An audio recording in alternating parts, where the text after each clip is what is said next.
the other types before reaching us here.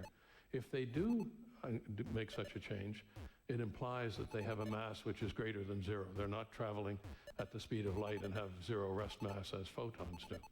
And we've been able to show clearly that they do change their flavor, and that has added piece to the standard model that, as Neil said, has implications at the highest energy, highest energies that one can have in the universe.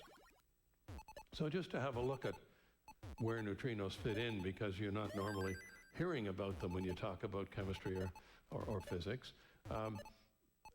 The elementary particles, as we understand them these days, are a set of quarks, three flavors of quarks, a set of electron, mu, and tau. These are particles that are called leptons. Their mu's and tau's are similar to electrons. They're charged particles, but these are heavier. And a neutrino associated with each of these three leptons. And then there are the force carriers that you see here, and the Higgs boson that you heard so much about that completed the standard model, and finally the graviton, which of course is a part of gravity, and now gravitational waves, which has been an absolutely remarkable discovery in the last couple of months, and really is going to revolutionize our ability to do astronomy. Protons and neutrons are made from three quarks of the up and down nature. They are inside the nucleus of an atom, and the electrons surround that nucleus, and that gives you the atom that you're familiar with. Neutrinos that only feel the weak force, as I mentioned, are produced when one type of quark changes into another. And so that happens in certain forms of radioactivity, particularly beta decay. And in fact, if you eat a banana, you're getting a fair number of neutrinos compared to any other material because of the potassium in the banana. So think about that the next time you have it. They also are produced very, very extensively in the nuclear reactions that power the sun. And as was mentioned before, the standard model does not have neutrinos with a finite mass, at least in its initial incarnation. So why should you care? Why are we that interested in neutrinos in the sun and the information we can get from these sorts of measurements I'm going to tell you about? Well, I've already told you that, in fact, the elements that we're made of, a number of them were produced in the nuclear processes in the center of the sun. Hydrogen actually is left over from the original Big Bang, but carbon, nitrogen, and oxygen, a large part of our bodies, are made in the sun, or stars like it. Then there also are the heavier elements that are produced in supernova. Well, these days it is thought from models of how stars collapse and how they produce elements, it's thought that neutrinos are absolutely essential in order to keep that process of a collapsing star going forward. And so they are very important, therefore, in those processes in nature.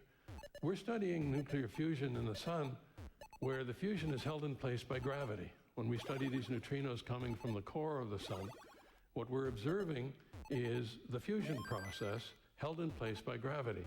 There's a very major effort here on Earth to try to produce fusion energy.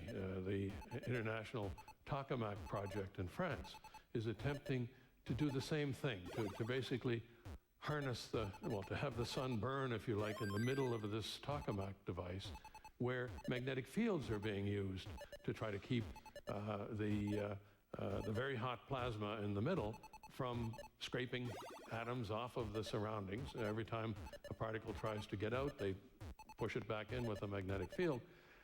It has not been successful so far, but they've gone along in terms of producing full amount of energy, but they have come to the break-even point with this process.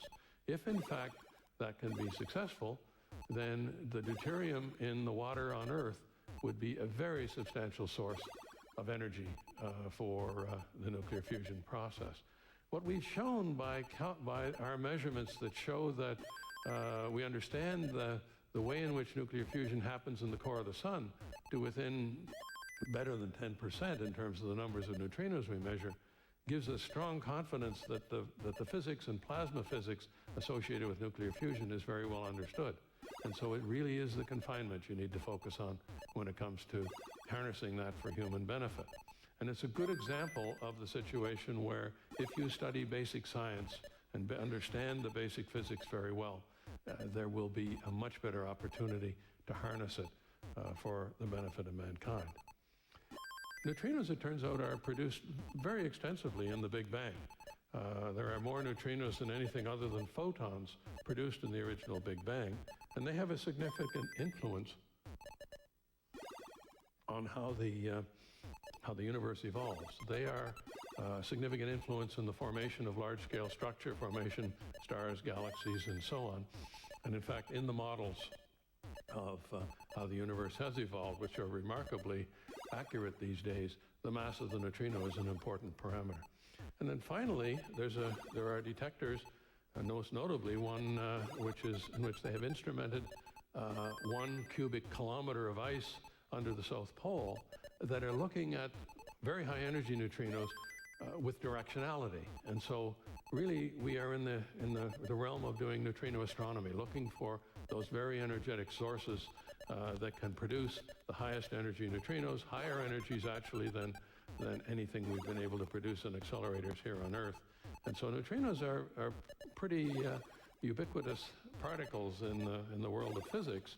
They're just not in the human realm of things. About once in your lifetime, a neutrino will hit one atom in your body and turn it into something else. And only if you happen to be, if it happens to be your eye that this neutrino hits, and if your eye happens to be closed, as maybe some of them are at the back of this room by the time I get to this point in the lecture, will you observe anything? You will be completely oblivious to